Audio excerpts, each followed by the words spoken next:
Friends, welcome to my cooking channel. So ನಾನಿವತ್ತು ಹೊಸ ರೆಸಿಪಿಯೊಂದಿಗೆ ನಾನು ನಿಮ್ಮನ್ನು ಮೀಟ್ ಆಗ್ತಾ ಇದ್ದೀನಿ.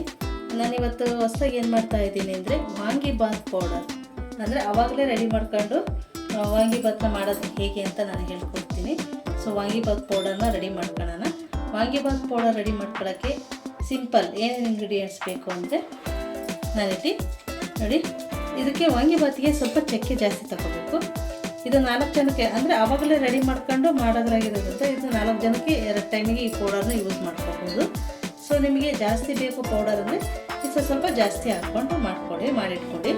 ಓಕೆ, ನಾನಿಲ್ಲಿ ಚಕ್ಕೆ ತಗೊಂಡಿದ್ದೀನಿ. ಸ್ವಲ್ಪ 1-2 ಇಂಚು 3 ಇಂಚು ಚಕ್ಕೆ ಇದೆ, ಒಂದು 4-5 ಲವಂಗ ಇದೆ, ಮತ್ತು ಒಂದು 5-6 ಏಲಕ್ಕಿ ಇದೆ, ಮತ್ತು ಕಾಳು ಮೆಣಸು ಒಂದು 10, ಒಂದು ಸ್ಪೂನ್ ಜೀರಿಗೆ, 1/2 ಟೀ ಸ್ಪೂನು ಮೆಂತ್ಯ, 2 ಟೀ ಸ್ಪೂನ್ ಧನಿಯಾ, 1 ಟೀ ಸ್ಪೂನ್ ಎಳ್ಳು ಬದಲಿ ಗಸಗಸೆ ತಗೊಳ್ಳಿ, ಗಸಗಸೆ ಇಲ್ಲ ಹಾಗಾಗಿ ನಾನು ಎಳ್ಳು ಹಾಕ್ತಾಯಿದ್ದೀನಿ, ಮತ್ತು 1/2 ಕೊಬ್ಬರಿ, ಒಣ ಕೊಬ್ಬರಿ, ಮತ್ತು 1 ಸ್ಪೂನು ಉದ್ದಿನಬೇಳೆ, 1 ಸ್ಪೂನು ಕಡಲೆಬೇಳೆ, ಮತ್ತು 1-8 ಬ್ಯಾಡಗಿ ಮೆಣಸಿನ್ಕಾಯಿ. ಗುಂಟೂರು ಮೆಣಸಿನ್ಕಾಯಿ ಬೇಕಾದರೆ ಆ್ಯಡ್ ಮಾಡ್ಕೊಳ್ಳಿ. ನಾನಿಲ್ಲಿ ಬರೀ ಬ್ಯಾಡಗಿ ಮೆಣಸಿನ್ಕಾಯಿ ಮಾತ್ರ ಹಾಕ್ತಾಯಿದ್ದೀನಿ, ಮತ್ತು ಸ್ವಲ್ಪ ಫ್ರೈ ಮಾಡ್ಕೊಳ್ಳಿಕ್ಕೆ ಆಯಿತು.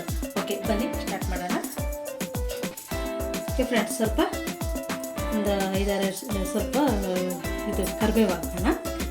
ಓಕೆ, ಬಾಣಲಿ ಇಟ್ಟಿದ್ದೀನಿ ಫ್ರೈ ಮಾಡ್ಕೊಳ್ಳೋಕ್ಕೆ. ಎಲ್ಲ ಸ್ವಲ್ಪ ಫ್ರೈ ಮಾಡ್ಕೊಳ್ಳೋಣ, ಸ್ವಲ್ಪ ಆಯಿಲಲ್ಲೇ ಫ್ರೈ ಮಾಡ್ಕೊಳ್ಳೋಣ. 1-2 ಸ್ಪೂನು 2.5 ಸ್ಪೂನಷ್ಟು ಆಯಿಲ್ ಹಾಕ್ತೀನಿ. ಸ್ವಲ್ಪ ಎಣ್ಣೆಲ್ಲ ಫ್ರೈ ಆದರೆ ಚೆನ್ನಾಗಿರುತ್ತೆ ಘಮ, ಹಾಗಾಗಿ. ಸೊ ಇದಕ್ಕೆ ಫಸ್ಟ್ಗೆ ನಾನು ಮೆಂತ್ಯ, ಕಡಲೆಬೇಳೆ, ಉದ್ದಿನಬೇಳೆ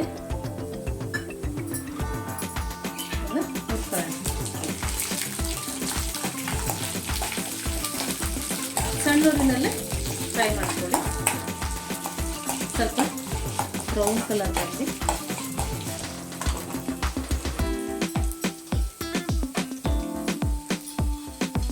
ಇದಕ್ಕೆ ಫ್ರೈ ಆಗಲಿಕ್ಕೆ ಚಕ್ಕೆನೂ ಆ್ಯಡ್ ಮಾಡ್ತಾ ಇದ್ದೀನಿ. ಚಕ್ಕೆ, ಏಲಕ್ಕಿ, ಲವಂಗ, ಒಂದು 5-6 ಕಾಳು ಮೆಣಸು ಅದನ್ನು ಆ್ಯಡ್ ಮಾಡ್ತೀನಿ. ಚಕ್ಕೆ, ಏಲಕ್ಕಿ, ಲವಂಗ, ಕಾಳು ಮೆಣಸು, ಧನಿಯಾ ಆಮೇಲೆ ಹಾಕೋಣ. ಓಕೆ, ಕಡಲೆಬೇಳೆ, ಉದ್ದಿನಬೇಳೆ, ಮೆಂತ್ಯ, ಚಕ್ಕೆ, ಏಲಕ್ಕಿ, ಲವಂಗ, ಮೆಣಸು ಫ್ರೈ ಮಾಡ್ತಾ ಇದ್ದೀನಿ. ಈ ಥರ ಪೌಡರ್ ಮಾಡಿಟ್ಕೊಳ್ಳೋಕ್ಕಿಂತ ಆವಾಗಲೇ ಪೌಡರ್ ಮಾಡಿ ವಾಂಗಿಬಾತ್ ಮಾಡೋದ್ರಿಂದ ತುಂಬ ಚೆನ್ನಾಗಿರುತ್ತೆ. ಅದೇ ಥರ ಕೆಂಪಾಯಿತು, ಅದು ಚೆನ್ನಾಗಿ ಕೆಂಪಾಗಬೇಕು. ಓಕೆ, ಇದಕ್ಕೆ ನಾನು ಧನಿಯಾ ತೊಗೊಂಡಿದ್ದೆ ಅಲ್ವಾ, ಧನಿಯಾ ಆ್ಯಡ್ ಮಾಡ್ತಾಯಿದ್ದೀನಿ 2 ಸ್ಪೂನು. ಜೀರಿಗೆ ತೊಗೊಂಡಿದ್ದೆ ಅಲ್ವಾ, ಜೀರಿಗೆನೂ ಆ್ಯಡ್ ಮಾಡ್ತಾಯಿದ್ದೀನಿ. ಹುರ್ಕೊಳ್ಳೋಣ. ಮತ್ತು ಇದಕ್ಕೆ ಈಗ ಕರಿಬೇವು ತೊಗೊಂಡಿದ್ದೆ ಅಲ್ವಾ, ಸ್ವಲ್ಪ ಕರಿಬೇವು ಹಾಕೋಣ. ಓಕೆ, ಇದನ್ನ ಫ್ರೈ ಮಾಡೋಣ.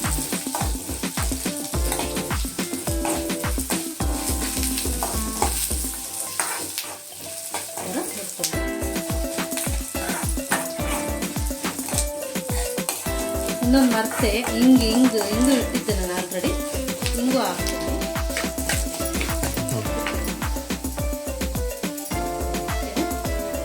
ಮೆಣಸಿನ್ಕಾಯಿ ಅದು ಮಾಡ್ತಾಯಿದ್ದೀನಿ.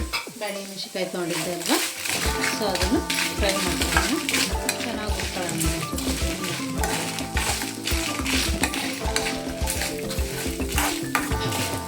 ಇದ್ರ ಜೊತೆಗೆ ಖಾರ ಬೇಕು ಅಂದರೆ ನಾನು ಸ್ವಲ್ಪ ಗುಂಟೂರು ಮೆಣಸಿನ್ಕಾಯಿನ ಹಾಕ್ಕೊಳ್ಳಿ. ಗುಂಟೂರು ಹಾಕ್ತಿಲ್ಲ, ಬರೀ ಬ್ಯಾಡಗಿನಲ್ಲೇ ಮಾಡ್ತಾ ಇದ್ದೀನಿ. ಓಕೆ, ನೋಡಿ ಈ ಥರ ಚೆನ್ನಾಗಿ ಘಮ ಬರ್ತಾ ಇದೆ.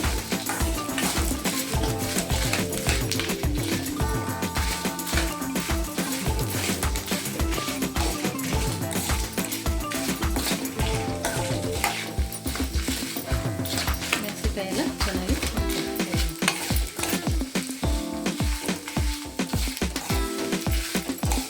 ಈ ಥರ ಕೆಂಪಗಿರಬೇಕು, ಸೀಸ್ಬೇಡಿ, ಈ ಥರ ಕೆಂಪಗಿರಬೇಕು. ಇದಕ್ಕೆ ಈಗ ಒಣ ಕೊಬ್ಬರಿ ತೊಗೊಂಡಿದ್ದೆ ಅಲ್ವಾ, ಒಣ ಕೊಬ್ಬರಿ ಹಾಕ್ತೀನಿ. 1/2 ಮತ್ತು 1 ಸ್ಪೂನ್ ಎಳ್ಳು ತೊಗೊಂಡಿದ್ದೆ ಅಲ್ವಾ, ಎಳ್ಳು ಹಾಕ್ತೀನಿ. ಎರಡೂ ಹುರಿಯೋಣ.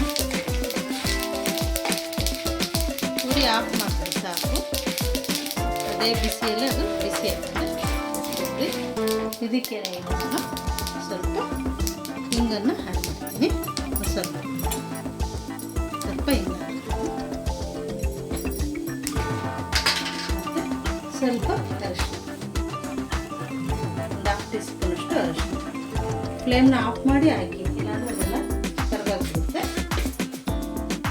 ಓಕೆ, ಇದನ್ನು ಥರ ಹುರ್ಕೊಂಡು ಇದೆಲ್ಲ ಫುಲ್ಲು ತಣ್ಣಗಾದ ತಕ್ಷಣ ಇದನ್ನು ಪೌಡರ್ ಮಾಡ್ಕೊಳ್ಳೋಣ. ಪೌಡರ್ ಮಾಡ್ಕೊಂಡ್ರೆ ವಾಂಗಿಬಾತ್ ಪೌಡರ್ ರೆಡಿ ಆಗುತ್ತೆ.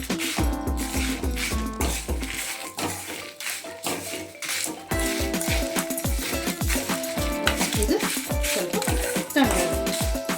ಆವಾಗಲೇ ಈ ಥರ ಮಾಡ್ಕೊಂಡು ಮಾಡಿದರೆ ಚೆನ್ನಾಗಿರುತ್ತೆ, ರುಚಿ ಇರುತ್ತೆ. ಸೊ ವಾಂಗಿಬಾತ್ ಗೊತ್ತು ಮಾಡೋದು ಹೇಗೆ ಪೌಡರ್ ಮಾಡಿದ್ರೆ ಹೇಳ್ತೀನಿ ನಿಮಗೆ. ಈ ಮೆಥಡಲ್ಲಿ ಪೌಡರ್ ಮಾಡ್ಕೊಂಡು ತುಂಬ ಚೆನ್ನಾಗಿದೆ. ಓಕೆ ಫ್ರೆಂಡ್ಸ್, ಇದನ್ನು ರುಬ್ಕೊಂಡು ಬರೋಣ. ಪೌಡರ್ ಮಾಡ್ಕೊಳ್ಳೋಣ. ಇದಕ್ಕೆ ಗಸಗಸೆ ಆ್ಯಡ್ ಮಾಡ್ಕೊಳ್ಳಿ. ಗಸಗಸೆ ಕಲೆಯಾಗಿದೆ ಅಂತ ಸ್ವಲ್ಪ ಎಲ್ಲ ಹಾಕಿದ್ದೀನಿ.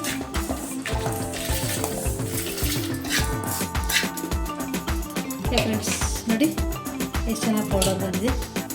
ಇದನ್ನು ನೋಡಿಕೊಂಡು ಗೊಜ್ಜಿಗೆ ಸ್ವಲ್ಪ ಯೂಸ್ ಮಾಡ್ಕೊಂಡು ಮಾಡ್ಬೋದು. ಒಂದು 4 ಮೆಂಬರ್ಸ್ ಆದರೆ 2 ಟೈಮ್ಸಿಗೆ ಯೂಸ್ ಮಾಡ್ಬೋದು. ಅಂದರೆ ಆವಾಗಲೇ ಮಾಡ್ಕೊಂಡು ಮಾಡಿದ್ರೆ ತುಂಬ ಟೇಸ್ಟಿಯಾಗಿರುತ್ತೆ ಫ್ರೆಂಡ್ಸ್.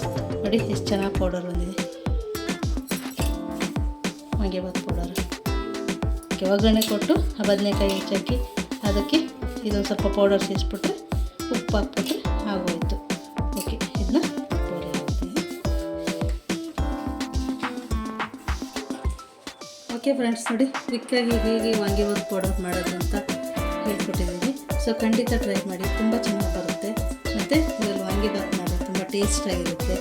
ಮತ್ತು ಹೇಗೆ ಬಂತು ಅಂತ ನನಗೆ ಕಾಮೆಂಟ್ ಮಾಡಿ, ಮತ್ತು ಲೈಕ್ ಮಾಡಿ, ಮತ್ತು ಶೇರ್ ಮಾಡಿ. ಯಾರೆಲ್ಲ ನಮ್ಮದು ಚಾನಲ್ ಹೊಸ್ದಾಗಿ ಮಾಡ್ತಾಯಿದ್ರೆ ಪ್ಲೀಸ್ ಸಬ್ಸ್ಕ್ರೈಬ್ ಮಾಡಿ ಮತ್ತು ಸಪೋರ್ಟ್ ಮಾಡಿ. ಮತ್ತು ನಾನು ನೆಕ್ಸ್ಟ್ ರೆಸಿಪಿಯಿಂದ ನಾನು ನಿಮ್ಮನ್ನು ಮೀಟ್ ಆಗ್ತೀನಿ. Thank you. Have a good day. Bye.